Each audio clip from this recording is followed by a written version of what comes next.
No sleep for Cranky. Brendam Docks is one of the busiest dockyards on all the island of Sodor. It's where ships and engines and cranes alike are busy day and night, every day of the year. But poor Cranky the Crane never gets a nap. He never gets to sleep early. He works all the time. And his only company are the gulls that settle on his arm.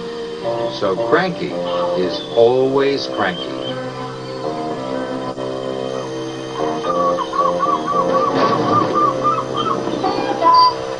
Ahoy there, Cranky, cried Salty. Where have you been? Snapped Cranky. And a good day to you too, Captain. Bill and Ben arrived for work, full of mischief. Hurry up, snapped Cranky. I haven't got all day. You're no fun, grumbled Bill. You wouldn't be fun if you were stuck up here. So that's why you're cranky, said Bill.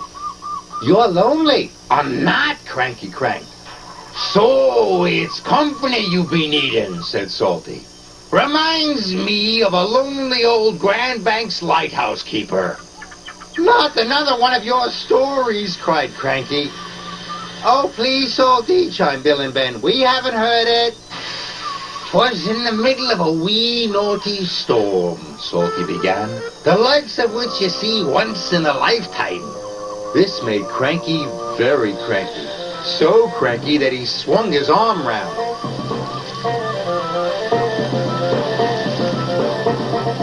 And dropped the pipes onto the tracks instead of the trucks.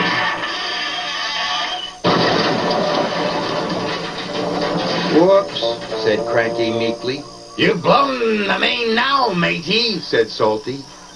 The engines were trapped. You're going to get into trouble, sang Bill and Ben. Sir Topham Hatt was in his office being measured for a new suit.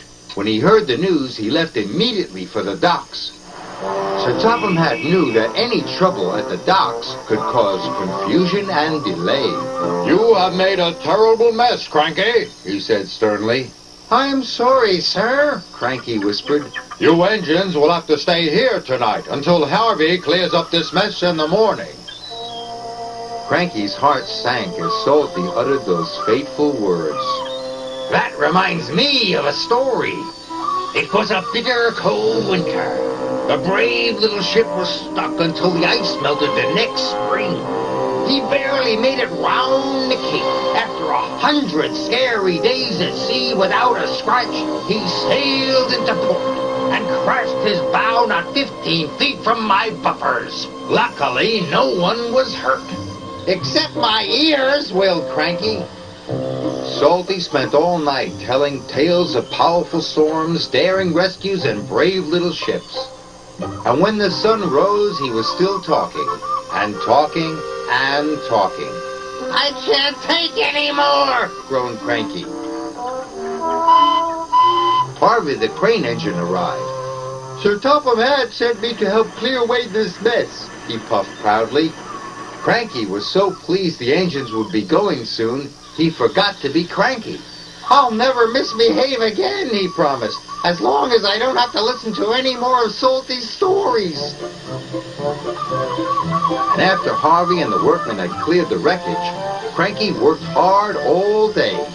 He carefully loaded the trucks, helped speed the engines on their way, and he said please and thank you. This is new, puffed Thomas, but he had spoken too soon. Cranky couldn't help himself. It was nice while it lasted, said Percy. And all the engines laughed. But Cranky was still cranky.